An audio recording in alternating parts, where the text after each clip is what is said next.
नमस्कार प्यारे बच्चों, कैसे हो बेटा? सभी अच्छे हैं ना?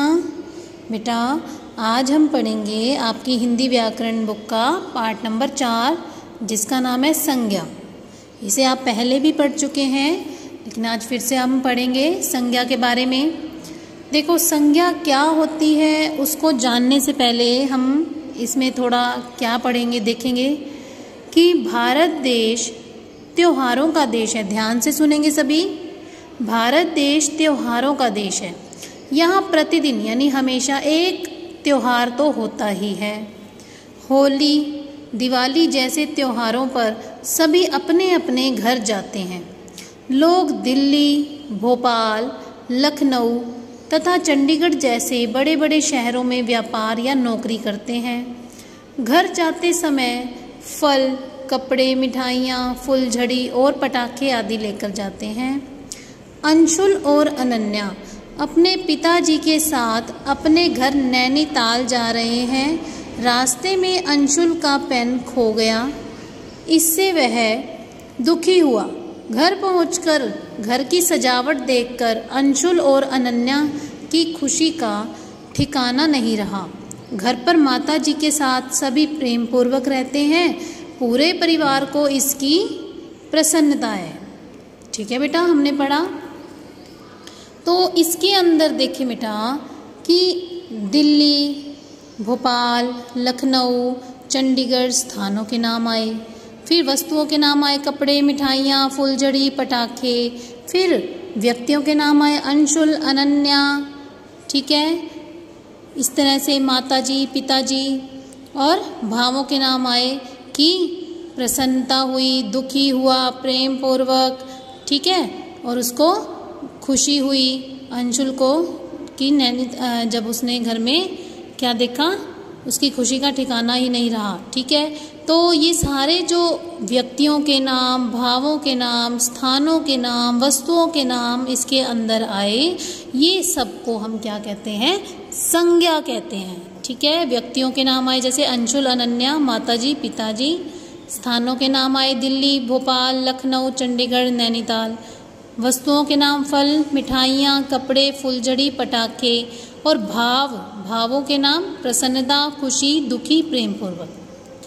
संसार में सभी अपने नाम और काम से जाने जाते हैं, चाहे वे स्थान, वस्तुएं या भाव हो। उपयुक्त गद्य खंड में व्यक्तियों, स्थानों, वस्तुओं तथा भावों के नाम को दर्शाया गया है। ये नाम क्या है? संज्ञा है। इन्हीं नामों को हम क्या बोलते हैं? संज्ञा। तो संज्ञा से हमने क्या समझा कि किसी व्यक्ति, वस्तु, स्थान, गुण अथवा भाव के नाम को संज्ञा कहते हैं। इन सभी चीज़ों के नाम को हम क्या कहते हैं? संज्ञा कहते हैं। फिर है संज्ञा के मुख्यतः 3 भेद हैं: व्यक्तिवाचक संज्ञा, जातिवाचक संज्ञा और तीसरा भाववाचक संज्ञा। ठीक है बेटा, तो सबसे पहले पढ़ेंगे हम व्यक्तिवाचक संज्ञा के बारे में। जिस संज्ञा शब्द से किसी विशेष व्यक्ति, वस्तु या स्थान आदि का बोध हो, कि किसी विशेष व्यक्ति, वस्तु या स्थान आदि का बोध हो, उसे हम व्यक्तिवाचक संज्ञा कहते हैं। यानी कि कोई विशेष हो, ठीक है, तब हम उसे क्या कहते हैं? कि व्यक्तिवाचक संज्ञा। फिर है जातिवाचक संज्ञा। जिन संज्ञा शब्दों से एक ही प्रकार की सभी वस्तुओं और प्राणियों का बोध होता हो, उन्हें जातिवाचक संज्ञा कहते हैं। जैसे गांव, शेर, कुर्सी, पुस्तक, गाय आदि। अब यहाँ पे कुछ स्पेशल तो नहीं बताया गया ना। जैसे आपने इंग्लिश में जब नाउन पढ़ते हो बेटा, तो उसके अंदर कॉमन नाउन और कॉमन नाउन आता है ना, तो वो क्या कहते हैं? जातिवाचक संज्ञा। ठीक है, उसमें क्या होता है? सभी प्राणियों या वस्तुओं का बोध होता है, तो उसमें उसे हम क्या कहते हैं? जातिवाचक संज्ञा। और प्रॉपर नाउन जो कि व्यक्तिवाचक संज्ञा वो कहते हैं, जिसमें किसी स्पेशल चीज़ की बात कर रहे हो, किसी विशेष व्यक्ति, वस्तु, स्थान की बात करते हैं, तो उसे हम कहते हैं व्यक्तिवाचक संज्ञा। ठीक है बेटा, अगला है भाववाचक संज्ञा। जिन शब्दों से भाव, नाम से ही समझ में आ रहा है कि भाव, इमोशंस, जिन शब्दों से किसी गुण, विशेषता, स्थिति अथवा दशा का बोध होता है, उन्हें भाववाचक संज्ञा कहते हैं। जैसे खटास, मिठास, भलाई, बुराई, ईमानदारी, बेईमानी आदि। ठीक है। भाववाचक संज्ञाओं की विशेषता है कि इनका स्पर्श नहीं किया जा सकता क्योंकि ये इमोशंस होते हैं, ठीक है।